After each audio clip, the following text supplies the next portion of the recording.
जय मसीह की।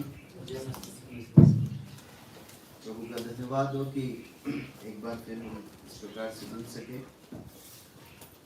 हम आज के मनन के लिए एक भाग को निकालेंगे, लूका का सुसमाचार और उसका पहला अध्याय और उसकी 26वीं आयत से आगे की कुछ आयतों को पढ़ेंगे। 26वीं आयत से उसकी 56 आयत, लूक चैप्टर 1 वर्स 26 to 56। कृपया पढ़ने में मदद करें। 6 महीने में परमेश्वर की ओर से इस्राएल की गलील की नासरत नगर में एक कुंवारी के पास भेजा गया, जिसकी मंगनी यूसुफ नाम दाऊद की घराने के एक पुरुष से हुई थी। उस कुंवारी का नाम मरियम था और स्वर्गदूत ने उसके पास भीतर आकर कहा, आनंद और जय तेरी हो, जिस पर ईश्वर का अनुग्रह हुआ है, प्रभु तेरे साथ है। वो उस वचन से बहुत घबरा गई और सोचने लगी कि यह किस प्रकार का अभिवादन है। स्वर्गदूत ने उससे कहा, हे मरियम, भयभीत न हो, क्योंकि परमेश्वर का अनुग्रह तुझ पर हुआ है। और देख, तू गर्भवती होगी और तेरे एक पुत्र उत्पन्न होगा। तू उसका नाम यीशु रखना, और वो महान होगा और परम प्रधान का पुत्र कहलाएगा। और प्रभु परमेश्वर उसके पिता दाऊद का सिंहासन उसको देगा, और वो याकूब की घराने पर सदा राज्य करेगा, और उसके राज्य का अंत न होगा। मरियम ने स्वर्गदूत से कहा, ये क्यों कर होगा? मैं तो पुरुष को जानती ही नहीं। स्वर्गदूत ने उसको उत्तर दिया कि पवित्र आत्मा तुझ पर उतरेगा और परम प्रधान की सामर्थ तुझ पर छाया करेगी, इसलिए वो पवित्र जो उत्पन्न होने वाला है परमेश्वर की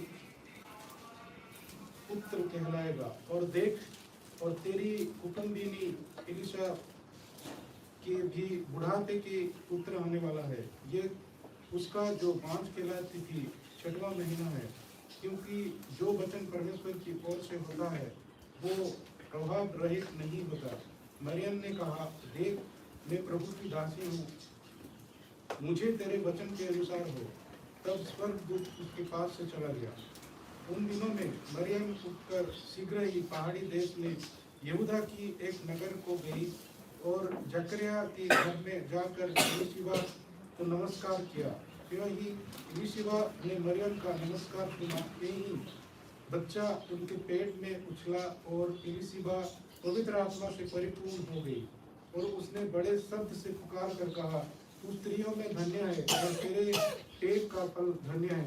और ये अनुग्रह मुझे कहाँ से हुआ कि मेरे प्रभु की माता मेरे पास आई? और देख, ज्यों ही तेरे नमस्कार का शब्द मेरे कानों में पड़ा, त्यों ही बच्चा मेरे पेट में आनंद से उछल पड़ा। और धन्य है वो जिसने विश्वास किया है, जो बातें प्रभु की ओर से उसने कही गई वे पूरा होगी। तब मरियम ने कहा, मेरा प्राण प्रभु की बढ़ाई करता है, और मेरी आत्मा मेरे उद्धार करने वाला परमेश्वर से आनंदित हुई, क्योंकि उसने अपनी दासी की दीनता पर दृष्टि की। इसलिए देखो, अब से सब युग युग के लोगों मुझे धन्य कहेंगे, क्योंकि उस शक्तिमान ने मेरे लिए बड़े बड़े काम किए हैं, और उसका नाम पवित्र है, और उसकी दया उन पर जो उससे डरते हैं पीढ़ी से पीढ़ी तक बनी रहती है। उसने अपना भुजबल दिखाया, और जो अपने आप को बड़ा समझते थे उन्हें तितर बितर किया। उसने बलवान को सिंहासन से गिरा दिया और दीन को ऊंचा किया। उसने भूखों को अच्छी वस्तुएं से तृप्त किया और धनवान को छूछे हाथ निकाल दिया। उसने अपने सेवक इज़राइल को संभाल लिया कि अपनी उस दया का स्मरण करे जो इब्राहिम और उसके वंश पर सदा रहेगी, जैसा उसने हमारे बाप दादों से कहा था। मरियम लगभग 3 महीने उसके साथ रहकर अपने घर लौट आई। तब एलीशिबा के जन्मे के समय पूरा हुआ और वो पुत्र जन्मी। उसके पड़ोसियों और कुटुंबियों ने ये सुनकर 56 तक परमेश्वर अपने वचन के पढ़े और सुने जाने पर अधिकाई से आशीष दे और इस पर मनन करने के लिए और सीखने के लिए अपने पवित्र आत्मा के द्वारा हमारी मदद करें। हमारे लिए बहुत एक परिचित भाग है। आमतौर पर ये बात जो है दिसंबर के माह में बार बार सभाओं में और कलीसियाओं में पढ़ा जाता है, जहाँ पर प्रभु यीशु मसीह के जन्म का विवरण है या उसके जन्म के संबंध में भविष्यवाणी। आज कुछ देर इस भाग से इस भाग में जो घटना है उससे और मरियम के जीवन से कुछ बातों को, महत्वपूर्ण सच्चाइयों को हम सीखेंगे। हम इसकी 26 और 27वीं आयत को एक बार फिर पढ़ लेंगे। वहाँ पर इस प्रकार लिखा है, और छठे महीने में, मतलब एलिशिबा जो थी उसके गर्भ धारण किए हुए छठा महीना हुआ है, उस संदर्भ में ऐसा बोला गया। छठवें महीने में परमेश्वर की ओर से जिब्राइल स्वर्गदूत गलील के नासरत नगर में कुंवारी के पास भेजा गया, जिसकी मंगनी यूसुफ नाम दाऊद के घराने के पुरुष से हुई थी। उस कुंवारी का नाम मरियम। पहली बात जो इस भाग से हम सीख सकते हैं वो ये है, परमेश्वर अपने भक्तों के संपूर्ण जीवन पर या उनके जीवन के संपूर्ण क्षेत्रों पर दृष्टि करते हैं, उसे जानते हैं और उसका अवलोकन करते हैं। मैं एक बार फिर दोहराता हूँ, इन दो आयतों में पहली महत्वपूर्ण सच्चाई जो हम परमेश्वर के वचन से सीख सकते हैं वो ये है कि परमेश्वर अपने भक्तों के या हर एक व्यक्ति के, मुख्य रूप से उसके लोगों के संपूर्ण जीवन पर, उसके जीवन के हर क्षेत्र पर दृष्टि रखते हैं, उसके जीवन को जांचते हैं या उसका अवलोकन करते हैं। कैसे बोल सकते हैं? देखिए, परमेश्वर ने अपने दूत को भेजा किसके पास? मरियम के पास, और मरियम के जीवन के हर क्षेत्रों को, मतलब वो कौन है, क्या है, कैसी है, कहाँ रहती है, सब कुछ वहां पर लिखा है ना? क्या लिखा? उसका नाम क्या है? उस स्त्री का नाम क्या है? मरियम। वो कैसी है? वो एक कुंवारी स्त्री है ना? उसके बाद कहाँ रहती है? वो नासरत में रहती है। नासरत के कौन सी जगह में रहती है? गलील में रहती है। और उसके जीवन से जुड़ी और बातें लिखी है। उसकी क्या हो चुकी है? सगाई हो चुकी। सगाई किससे हुई है? यूसुफ से। यूसुफ कौन है? दाऊद के घराने का। जब ये भाग में मनन कर रहा था ना, तो परमेश्वर के वचन ने इस प्रकार से मुझसे बातें की, इस धरती पर रहते हुए हम अनेक परिस्थितियों से होकर गुजरते हैं ना। हमारे जीवन के अलग अलग दौर होते हैं ना केवल हमारे उम्र के पड़ाव के अलग अलग दौर है, बाल्यावस्था, जवानी, परिपक्वता, बुढ़ापा, परंतु हम अलग अलग हालातों को भी सामना करते हैं। कई समय हमारे ऐसे रहते हैं जब हम बहुत समृद्धि के साथ या बहुत कंफर्ट के साथ या आनंद के साथ, अच्छे स्वास्थ्य के साथ और सफलताओं के साथ जीते हैं। लेकिन कई समय ऐसे आते हैं जब ऐसा समझ में आता है कि बहुत परेशानियां हैं, असफलता है, चुनौतियां हैं, निर्बलता है ना। अलग अलग हालातों से, अलग अलग समय पर, अलग अलग दौर से होकर हम गुजर। परमेश्वर का वचन एक सांत्वना, एक प्रोत्साहन हमें देता है। क्या? हमारा परमेश्वर हमारे जीवन को और हमारे जीवन से जुड़ी हर बात को भली भांति जानता है, भली भांति परखता है, वो देखता रहता है। देखिए, जल्दी से दो आयतों को पढ़िए। अय्यूब की पुस्तक 34वां अध्याय और उसकी 21वीं आयत, जो चैप्टर 34 वर्स 21, और भजन 34 उसका 15, साम 34 उसका 15 पढ़िए। अय्यूब 34 का 21, भजन 34 का 51। जल्दी से पढ़ो। क्योंकि परमेश्वर की आंखें मनुष्य की चाल चलन पर लगी रहती है और वह उसकी सारी चाल को देखता रहता है। अय्यूब 34:21। हाँ, भजन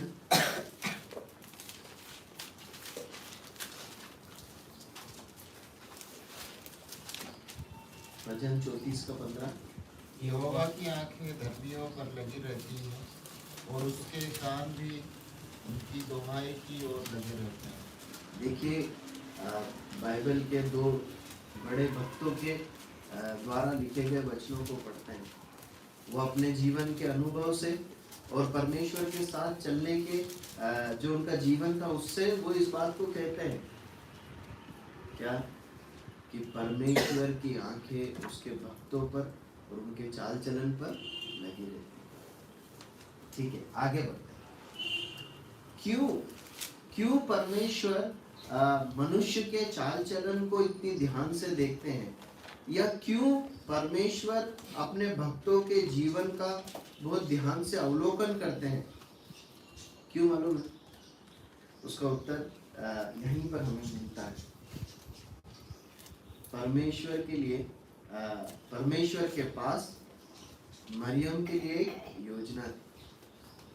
क्यों परमेश्वर अपने भक्तों के जीवन को ध्यान से देखते हैं, अवलोकन करते हैं? क्योंकि परमेश्वर अपनी महिमा के लिए या अपने कार्यों के लिए उन्हें उपयोग करना चाहते हैं। क्योंकि परमेश्वर अपने भक्तों को अपने कार्य महिमा के लिए उपयोग करना चाहते हैं। मरियम को क्यों उपयोग करना चाहते थे? मरियम का क्या उपयोग था यहाँ पर परमेश्वर के द्वारा? बताएं। प्रभु यीशु मसीह को इस धरती पर लेकर आया। जरा कल्पना कीजिए, परमेश्वर को अपने बेटे को, जो स्वयं सृष्टि करता है, इस धरती पर भेजना है मनुष्य बनाकर, और उसे एक कोख की आवश्यकता है, एक स्त्री की आवश्यकता है जिसके अंदर पवित्र आत्मा जाए और वो शिशु इस धरती पर जन्मे। परमेश्वर ने किसे पाया? मरियम को पाया। मरियम ने अपने जीवन को इस तरह से जिया था उस समय पर कि परमेश्वर उसके जीवन को अपने कार्य के लिए, अपनी महिमा के लिए उपयोग में ले सके। देखिए, परमेश्वर के जो लोग भक्ति और खराई के साथ जीवन जीते हैं ना, परमेश्वर उन्हें अपने कार्य और सेवा में उपयोग में लेते हैं। ये एक बात है। लेकिन जब मैं इस भाग को मैं मनन कर रहा था तो एक विचार जो मुझे मिला, अगर आप ध्यान से परमेश्वर के संपूर्ण बाइबल को पढ़ेंगे ना, तो जो लोग परमेश्वर के सम्मुख खराई से, भक्ति से परमेश्वर के लिए जीवन जीते हैं ना, निश्चय परमेश्वर उन्हें अपने कार्य और महिमा के लिए उपयोग में लेते हैं, कोई डाउट नहीं है। परंतु एक और बात समझ में आती है, परमेश्वर अपने पुत्र को उस पर अधिकारी से प्रकट करते हैं। आप इस बात को ढूंढिएगा परमेश्वर के वचन में। जो लोग परमेश्वर से प्यार करके जीते हैं ना, वो प्रभु यीशु मसीह को पाते हैं, प्रभु यीशु मसीह को और अधिकारी से जान पाते हैं, प्रभु यीशु मसीह की और अधिकारी से सेवा कर पाते हैं। हम मरियम को देखते हैं शारीरिक रीति से प्रभु यीशु मसीह के जन्म का कारण बनने का उसे अवसर मिला। अगर आप पुराने नियम के भक्तों को उठाएंगे तो अनेक भक्त हुए हैं जिन्हें परमेश्वर ने अनुभाग्य दिया कि उनके वंश से प्रभु यीशु मसीह पैदा हुआ। दाऊद के वंश से प्रभु यीशु मसीह पैदा हुआ। आप जानते हैं रूत कौन सी जाति की स्त्री थी? दूसरी जाति की स्त्री, मोआबी थी। और आपको मालूम है मोआबी लोगों को के लिए बहुत ही कठोरता से परमेश्वर ने आदेश दिए थे कि वो आने ना पाए, मतलब सभा में, इस्राएलियों की सभा, यहूदी सभा में। लेकिन परमेश्वर ने, इसलिए कि उसने इस्राएल के परमेश्वर को चुना, इसलिए कि उसने अपनी सास के साथ परमेश्वर के पास आने को चुना। परमेश्वर ने उसे भी क्या किया, उस वंश में, उस वंशावली में सहभागी होने का अवसर दिया। आपको समझ में आ रहा है ना? उस क्रम को आप समझ पा रहे? उसका विवाह किससे हुआ?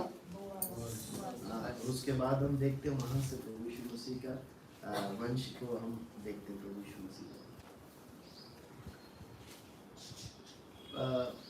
हम बाइबल में पढ़ते हैं कि जो परमेश्वर है ना, वो हमें अपने पुत्र के समान बनाना, प्रभु यीशु मसीह के समान बनाना।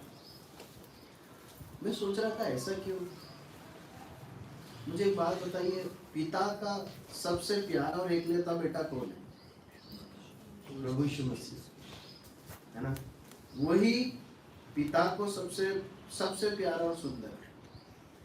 इसीलिए प्रभु यीशु मसीह, इसीलिए परमेश्वर पिता हम सबको भी उसी के समान पा रहा है, मतलब उसी के समान बना रहा है, अपने पुत्र के समान। पता है क्यों? ताकि जब भी वो हमारे चेहरे को देखे तो उसे क्या दिखाई दे? प्रभु यीशु मसीह दिखाई दे। आप समझ रहे हैं?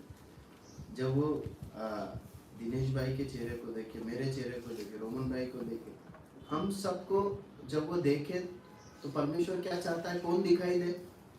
प्रभु यीशु मसीह दिखाई दे, क्योंकि वही उसको सबसे ज्यादा सुंदर और प्रिय। यदि हम परमेश्वर के सम्मुख खराई और भक्ति के साथ जीवन जिएंगे ना, तो परमेश्वर क्या करेंगे मालूम है? अपने पुत्र को अधिकारी से हम पर प्रकट करेंगे। हमें पुत्र के समान अधिकारी से बदलेंगे, और जब हम पुत्र के समान होंगे ना, तब हम पिता के प्रिय होंगे, है ना। हम पिता को प्रसन्न करने वाले होंगे। प्रभु सहायता करे, प्रभु इन वचनों को समझने के लिए और इसके अनुसार करने के लिए हमारी सहायता करे। ठीक है, अगली बात की ओर हम बढ़ते हैं। 28वीं आयत को पढ़िए, 28 से 30 आयत को पढ़िए। और स्वर्गदूत ने उसके पास भीतर आकर कहा, आनंद और जय तेरी हो, जिस पर ईश्वर का अनुग्रह हुआ है, प्रभु तेरे साथ है। वह उस वचन से बहुत घबरा गई और सोचने लगी, यह किस प्रकार का अभिवादन है। स्वर्गदूत ने उसे कहा, हे मरियम, भयभीत न हो, क्योंकि परमेश्वर का अनुग्रह तुझ पर हुआ है। ठीक है, अब यहाँ पर एक और महत्वपूर्ण सच्चाइयों को हम सीखते हैं। वो ये है कि मैं कितना भी खरा जीवन जी लूं परमेश्वर के लिए, कितना भी योग्य हूं, परमेश्वर के अनुग्रह के बिना मैं कुछ भी नहीं। मैं परमेश्वर के अनुग्रह के बिना कुछ नहीं, मैं परमेश्वर के अनुग्रह के बिना कुछ नहीं कर सकता। इस महत्वपूर्ण बात को हम सीखते हैं। देखिए, मरियम ने अपने जीवन को इस रीति से जिया कि परमेश्वर ने उसे अपने बेटे को जन्म लेने के एक पात्र के रूप में चुना। बिल्कुल ठीक है, लेकिन यहाँ पे स्वर्गदूत क्या बोल रहा है? स्वर्गदूत क्या हुआ मरियम पर? परमेश्वर का अनुग्रह हुआ। एक नहीं, 2 बार बोलता है। क्या हुआ है? अनुग्रह हुआ। मतलब अनुग्रह का मतलब क्या है? अनुग्रह की जरूरत कब पड़ती है? जिसके हम लायक नहीं, जिसके हम लायक नहीं। मतलब परमेश्वर ने अनुग्रह से मरियम को चुना कि वो इस कार्य को। प्रियो, हम कितना भी खराई और भक्ति का जीवन जिए, तो भी हम परमेश्वर की सेवा के और उसके पुत्र के समान बनने के योग्य नहीं। परंतु परमेश्वर हमें अनुग्रह देते हैं, या परमेश्वर से हमें अनुग्रह मांगना है। इब्रानियों की पत्री में लिखा है कि अनुग्रह के सिंहासन के निकट आकर हमें प्रार्थना करना है, ताकि हम अनुग्रह पाए, कि हम परमेश्वर की सेवा कर सके, हम प्रभु यीशु मसीह के समान बन सके। पता है, ये आयत हमें प्रोत्साहित करती है कि यदि परमेश्वर के अनुग्रह से ही हम योग्य बनते हैं ना, तो मालूम है हम में से हर एक भाई और बहन परमेश्वर की सेवा कर सकते हैं, है ना। क्योंकि संसारिक दृष्टि से अगर हम देखेंगे ना तो फिर हम निराश हो जाएंगे। संसारिक दृष्टि से अगर हम अपने आप की तुलना करेंगे तो हम क्या देखेंगे, अरे मैं तो उसके समान बुद्धिमान नहीं हूँ, पढ़ा लिखा नहीं हूँ, उसके समान भाषाएं मुझे नहीं आती, उसके समान बोलना नहीं आता, उसके समान मैं ताकतवर भी नहीं हूँ, और तमाम कमियां हम अपने अंदर गिन लेंगे। तो क्या सोचेंगे, अब तो मैं प्रभु की सेवा कर नहीं सकता, अब मैं परमेश्वर के लिए जी नहीं सकता। परंतु इसलिए कि परमेश्वर अनुग्रह से अपनी सेवा में और अपनी भक्ति के लिए उपयोग करते हैं, तो हम में से हर एक क्या बोल सकता है, प्रभु मैं तो अयोग्य हूँ, लेकिन आपका वचन बताता है कि आपके अनुग्रह से संभव है। इसलिए आपके अनुग्रह से जो सेवा आपने मुझे मेरे लिए रखी है वो मैं करना चाहता हूँ, वो मैं करूँगा या वो मैं करूँगा। इसीलिए हम देखते हैं परमेश्वर के लोगों को सेवा करते हुए, जब देखते हैं ना हम परमेश्वर के वचन में भी और आज भी धरती पर, तुम अलग अलग भाषाओं के, अलग अलग संस्कृति के लोगों को, कोई बहुत पढ़े लिखे हैं तो बहुत कई अनपढ़ या बहुत निम्न स्तर के पढ़े लिखे लोग हैं, कोई बड़े शहर से आते हैं तो कोई छोटे शहर से आते हैं, है ना, कोई शारीरिक स्थिति से बलवान है तो कोई निर्बल है, परंतु क्या कर रहे हैं, सब मिलकर सेवा कर रहे हैं, परमेश्वर के लिए भक्ति का जीवन जी रहे हैं। क्यों? क्योंकि परमेश्वर का अनुग्रह। एक आयत को पढ़िए, 1 कुरिन्थियों 15:10। 1 कुरिन्थियों 15:10।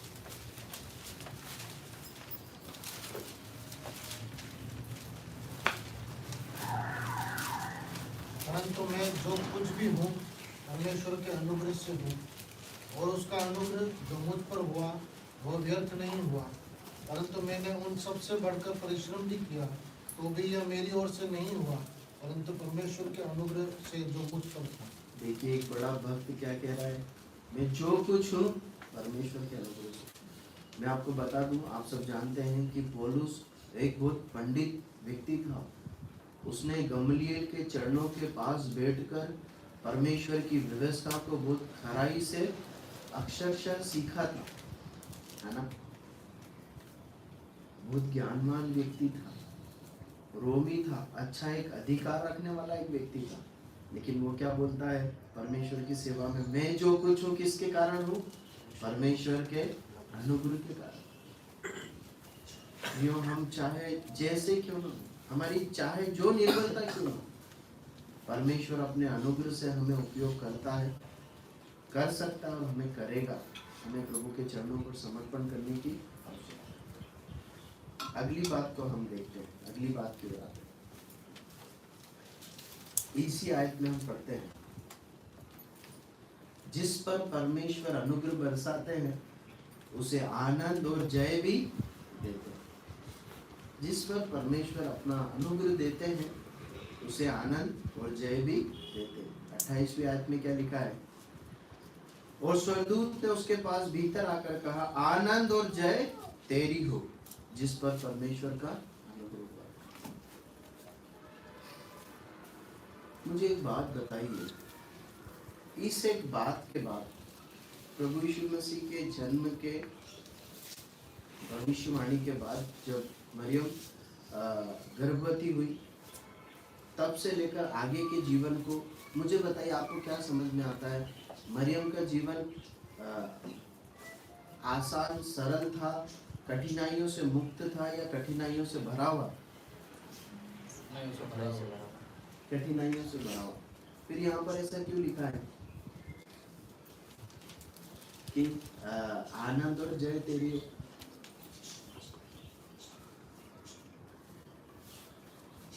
देखिए, इसी बात को हम परमेश्वर के अनेक लोगों के जीवन में लागू कर सकते हैं कि हम उन लोगों के जीवन में अनेक चुनौतियों को और परेशानियों को देखते हैं। हम पौलुस के जीवन को उठाएं, हम किसी भी भक्त के जीवन को परमेश्वर के वचन में उठाकर देखें, और आज इस संसार में भी देखें, परमेश्वर के लोग अनेक चुनौतियों से होकर गुजरते हैं। लेकिन परमेश्वर का वचन बताता है कि परमेश्वर उन्हीं हालातों में उन्हें अनुग्रह में बहुत आनंद देते हैं और उन्हें विजय भी देते हैं। मरियम अनेक चुनौतियों से होकर गुजरी। देखिए उस समय एक नाम लिखाई हुई है ना, इसके बाद हम पढ़ते हैं नाम लिखाने के लिए कहाँ गई, कहाँ गई? वहां रहते हुए क्या हो गया? प्रभु यीशु मसीह का जन्म। हम सब पारिवारिक लोग हैं। एक गर्भवती स्त्री के लिए शुरू के कुछ महीने और आखिरी के कुछ महीने बहुत महत्वपूर्ण होते हैं ना, उसके स्वास्थ्य को और उस बच्चे के जन्म को लेकर। उस आखिरी के क्षणों में क्या कर रही है मरियम? एक यात्रा कर रही है। कैसे करते थे यात्रा? कारों में नहीं, या तो पैदल या फिर गधे या घोड़े पर बैठकर करते थे, है ना। आसान है क्या? नहीं, आसान नहीं, कठिन है।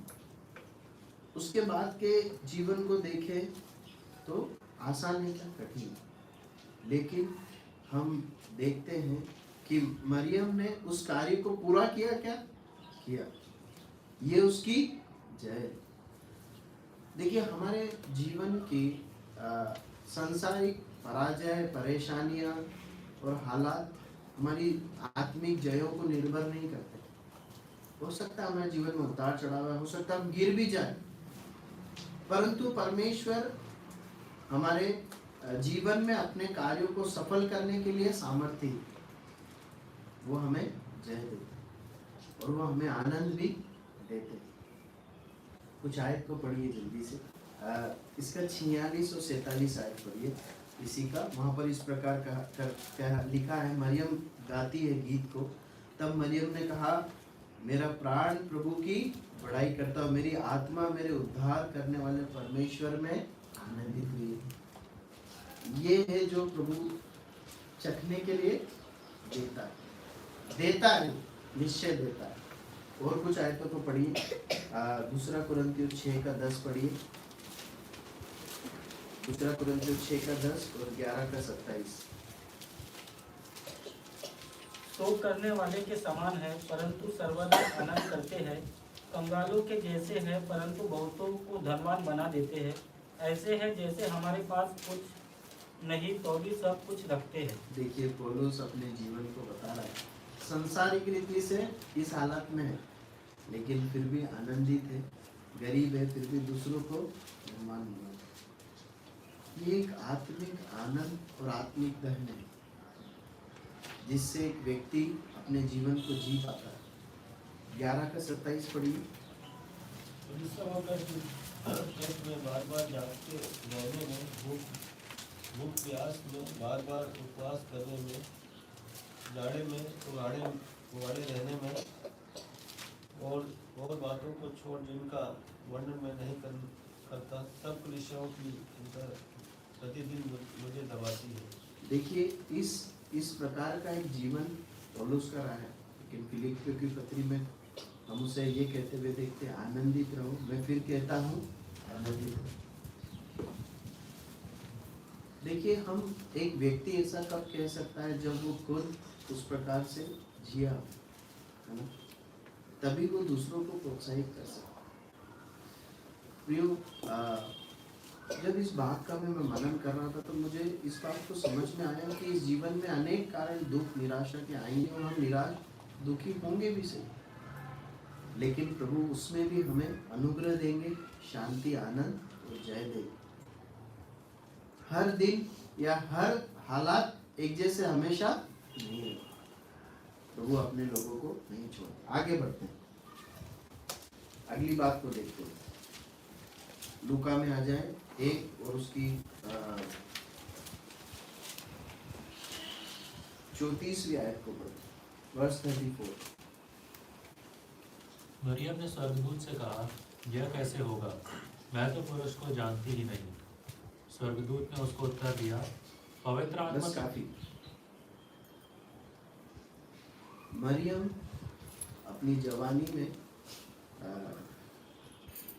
पवित्र जीवन जीने वाली स्त्री थी। इस एक बात से हम इस एक आयत से एक बात को हम सीखते हैं। अपने नैतिक जीवन में, मतलब शारीरिक रूप से और अपने वैचारिक रूप से भी वो पवित्र जीवन जीने वाली थी। इस बात को हम सीखते। कैसे बोल सकते हो? उसको नहीं जानते। अब देखिए, उसने जो है उसे बोला कि तेरे एक पुत्र उत्पन्न होगा, तू गर्भवती होगी और तेरे एक पुत्र उत्पन्न होगा तो उसका नाम यीशु रखना। बहुत सारी बातें कही। अब मरियम का प्रश्न क्या है कि कैसे होगा, कैसे होगा? मैं तो किसी पुरुष को जानती नहीं। देखिए, दो बातें। पहली बात, परमेश्वर के वचन खुद ने ये प्रकट किया कि वो कुंवारी थी, मतलब उसने अपनी जवानी को पवित्र बनाए रखा था। किसी प्रकार से भी उसने नैतिकता में अपने जीवन में जो परमेश्वर ने जो सीमाएं बांधी उसे नहीं लांघा था। शारीरिक रूप से कभी वो किसी पुरुष के संपर्क में नहीं थी, पहली बात। दूसरी बात, जब वो ये कह रही ना, मैं तो किसी पुरुष को जानती ही नहीं, इसका मतलब क्या है? उसके विचारों में भी कोई पुरुष है नहीं जो शारीरिक रीति से, सांसारिक रूप से उसके पास आकर मतलब ये संतान को जन्म दे। आप समझ रहे हैं? जबकि उसकी सगाई हो चुकी, मतलब अब जिस व्यक्ति से उसकी सगाई हुई है उसके प्रति भी उसका वैचारिक जीवन पूरा पवित्र है। इसलिए वो पूछ रही कि मैं नहीं जानती कि ये कैसे संभव हो सकता। मतलब उसकी कल्पना में इस प्रकार से नहीं आया कि यूसुफ के द्वारा भी इस संतान का जन्म हो सकता। आप समझ रहे हैं? आमतौर पर जब कोई भी बात हमारे सामने आती है ना, परिवार में हो, घर में हो, है ना, नौकरी में कुछ चीज सामने, तो हमेशा हमारे पास जो सोर्स रहते हैं, हमारी सोच रहती है, उससे हम सोचना शुरू कर देते हैं ये कैसे होगा, अच्छा ये आ गया, अब इसमें मेरी उनसे मदद लेना पड़ेगी, ऐसा करना पड़ेगा। ये सब कुछ हम मरियम को करते हुए नहीं देखते। समझ में आता है कि किस प्रकार से उसका न केवल बाहरी शारीरिक जीवन, परंतु वो मन से भी एक पवित्र जीवन जीने वाली स्त्री थी। ठीक है, आगे बढ़ते हैं। उसका 46 से 55 आयत तक जब हम पढ़ते हैं तो उसे परमेश्वर की स्तुति करते हुए और अनेक बातों को परमेश्वर की महिमा में बोलते हुए देखते हैं। 1 से 46 पहला अध्याय उसकी 46 से अगर 55 तक पढ़े तो हम समय के कारण, कमी के कारण नहीं पढ़ेंगे। वहाँ पर हम उसे परमेश्वर के कई भजनों को बोलते हुए देखते हैं। इससे एक बात को समझ में आता है कि वो परमेश्वर के वचन को पढ़ने वाली और उसे स्मरण करने वाली, उस पर मन लगाने वाली एक स्त्री थी।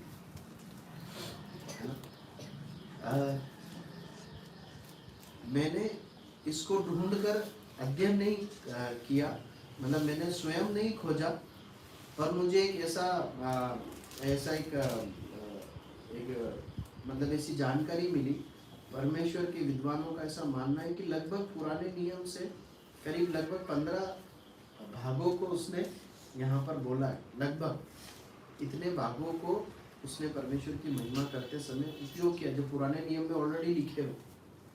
इससे समझ में आता है कि मरियम अपनी जवानी में पवित्र, न केवल पवित्र जीवन जीने वाली थी, परंतु परमेश्वर के वचन को पढ़ने वाली और उसे मन में रखने वाली व्यक्ति थी। क्योंकि है ना, अगर वचन याद हो तो ही मुंह पे आता है। ऐसा कभी नहीं होता कि हमें कुछ मालूम ही नहीं है और हम परमेश्वर के वचन को बोलने, ऐसा होगा क्या? नहीं होगा। वरन कई बार तो ये भी होता है जो हमें याद है थोड़ा सा वो भूल भी जाते हैं, तो कई बार उसको स्वरूप में बोल नहीं पाते। मतलब मरियम परमेश्वर के वचन को पढ़ने वाली और उसे स्मरण रखने वाली एक लड़की थी। देखिए, जब मरियम के जीवन का अध्ययन करें तो कई बार हमेशा एक पिक्चर दिमाग में रहती है, प्रभु यीशु मसीह के माँ, शारीरिक रूप से एक माँ है वो, मतलब ऐसी एक स्त्री के बारे में हम अध्ययन कर रहे हैं जो बहुत परिपक्व है, भक्त है, बहुत उम्र दराज है, परंतु ध्यान दें वो एक जवान लड़की है। अपनी जवानी में उसने परमेश्वर के वचन को पढ़ने का अभ्यास किया हुआ, परमेश्वर के वचन को जानने वाली, पढ़ने वाली और पवित्र जीवन जीने वाली स्त्री। और जब मैं ऐसा कह रहा हूँ ना, इसका मतलब ये नहीं कि मैं बहनों को संबोधित कर रहा हूँ। जैसे हम परमेश्वर के वचन में पुरुषों के अध्ययन को करते समय भी समान रूप से सीखते हैं, वैसे मरियम का जीवन हमारी बहनों और हमारे लिए, मेरे लिए समान रूप से सिखा रहा है। मतलब जब हम इन बातों को देख रहे हैं तो हम बहनों के लिए नहीं देख रहे, हम सबके लिए, भाइयों बहनों के लिए समान रूप से देख रहे हैं। ठीक है, उसके बाद इसकी 38वीं आयत को पढ़ी, क्या लिखा है? मरियम ने कहा, देख मैं प्रभु की दासी हूँ, मुझे तेरे वचन के अनुसार हो। तब स्वर्गदूत उसके पास से चला गया। दो बातें हम यहाँ सीखते हैं। पहली बात, तो परमेश्वर के वचन पर विश्वास करने वाली स्त्री है ना, उसने परमेश्वर के वचन पर भरोसा कर लिया। मुझे एक बात बताइए, इससे पहले कोई भी कुंवारी गर्भवती हुई है क्या? नहीं हुई। लेकिन जब परमेश्वर के दूत ने उसे समझाया, उसने पूछा कैसे होगा? परमेश्वर के दूत ने बताया ऐसे होगा। उसने ये नहीं बोला ऐसा आज तक तो हुआ नहीं, अब कैसे होगा? उसने मान लिया कि मुझे तेरे वचन के अनुसार हो। उसने विश्वास कर लिया कि ऐसा होगा।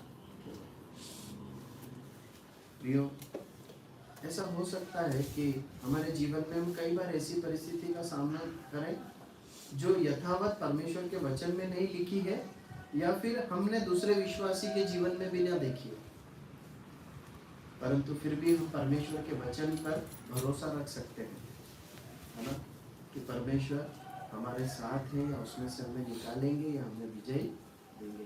परमेश्वर मेरे जीवन में मेरा काम करेंगे, चाहे मेरी परिस्थिति, हालात जो मेरे साथ हो रहा है वो सबसे अलग हो, फिर भी हम परमेश्वर पर भरोसा रख सकते हैं। मरियम हमें बताती है कि हम परमेश्वर पर भरोसा रखें। उसने विश्वास कर लिया, ऐसा हुआ। आखिरी बात देखकर समाप्त करेंगे इस 38वीं आयत में। वो कहती है, मैं प्रभु की दासी हूँ, मुझे तेरे वचन के अनुसार हो। परमेश्वर उसके वचन पर भरोसा रखते हुए उसने अपने संपूर्ण जीवन को परमेश्वर के लिए दे दिया। उसने संपूर्ण जीवन को दे दिया। ये आखिरी बात हम देखते हो, जब मैं ऐसा कह रहा हूँ ना, अपने संपूर्ण जीवन को दे दिया, तो उसने अपनी भावनाओं को, खुशियों को, अपनी इच्छाओं को, और जो योजना उसने अपने जीवन के लिए बनाई होगी या सोची होगी, उन सब को परमेश्वर की योजनाओं के अधीन अर्पित कर दिया। जब मैं इस भाग को पढ़ रहा था तो कुछ ऐसा एक विचार मेरे मन में आया। एक स्त्री थी जिसने जो है एक बहुमूल्य इत्र लाकर प्रभु यीशु मसीह के ऊपर डाला था, है ना, और उसके बारे में लिखा है कि वो तो बहुत महंगा था। मतलब 1 वर्ष की मजदूरी अगर जोड़ी जाए तब जाकर जितनी कीमत बनेगी उतना जो है परिश्रम से वो इत्र बना। मतलब सालों मेहनत करके जिस इत्र को बनाया, उसे प्रभु यीशु मसीह को उंडेल दिया। कुछ ऐसा एक दृश्य यहाँ पर मिलता है कि एक लड़की ने अपना जीवन संवारा और उसे अपने लिए न जीकर परमेश्वर के लिए उंडेल दिया। अब आप सोचेंगे ऐसा क्यों? मुझे एक बात बताइए, मरियम की सगाई हो चुकी है, अगर ये बच्चा उसके पास आता है, मतलब उसके गर्भ में आता है, तो स्वर्गदूत ने ये नहीं बताया कि अब क्या होगा, है ना, बस ये बताया कि वो पुत्र उत्पन्न होगा, उसका नाम यीशु रखना, वो महान होगा, परमेश्वर उसे दाऊद का सिंहासन देगा, उसके राज्य का अंत होगा, सब बताया। लेकिन उसकी पर्सनल लाइफ का क्या? यूसुफ उसके साथ क्या करेगा ये बताया क्या? समाज में एक कुमारी जब एक बच्चे को जन्म देगी तो वो लोगों को क्या समझाएगी, है ना। यूसुफ के साथ सगाई हो गई है, उसका क्या जवाब देगी? यूसुफ को क्या जवाब देगी? समाज को क्या जवाब देगी कि ये बच्चा कैसे? और क्या समाज इस बात पर विश्वास कर लेगा कि परमेश्वर की ओर से हुआ है? अभी तक तो ऐसा हुआ नहीं। आप समझ रहे हैं? उसके बाद उसने मैं निश्चय इस बात पर विश्वास करता हूँ कि बहुत सहज है कि जिससे हमारी सगाई होती है उसके साथ हम कुछ योजनाओं को भी प्लान करते हैं ना। तो उसने भी कुछ बनाया होगा, लेकिन अब एक नई योजना परमेश्वर ने दी, उसने उन सब को क्या कर दिया, ताक में रख दिया। उसने अपनी भावनाओं, इच्छाओं, खुशियों सबको त्याग में रखकर परमेश्वर के वचन को पूरा होने के लिए अपने जीवन में दे दिया। उसने बड़ा जोखिम उठाने के लिए अपने आप को दे दिया। प्रियो, परमेश्वर हमारी सहायता करे। हमारा समय भी समाप्त हुआ। हम प्रभु हमारी सहायता करे। आज के वचनों से जो कुछ हमने सीखा है, परमेश्वर का आत्मा हमारे अंदर उसे बहुत ही दृढ़ता के साथ स्थिर कर दे, और वो केवल भावनात्मक रूप से मुझे और हमें थोड़ी देर के लिए कुछ आनंदित ना करें या सुकून ना दे, परंतु हम अपने आगामी जीवन को उस वचन से जकड़कर उस वचन के सहारे जी सके। प्रभु हमें इस बात के लिए अनुग्रह दे, और हम प्रभु की सेवा को, योजना को अपने जीवन में पूर्ण कर पाए। प्रभु के नाम की महिमा। कोई भी भाई प्रार्थना करे।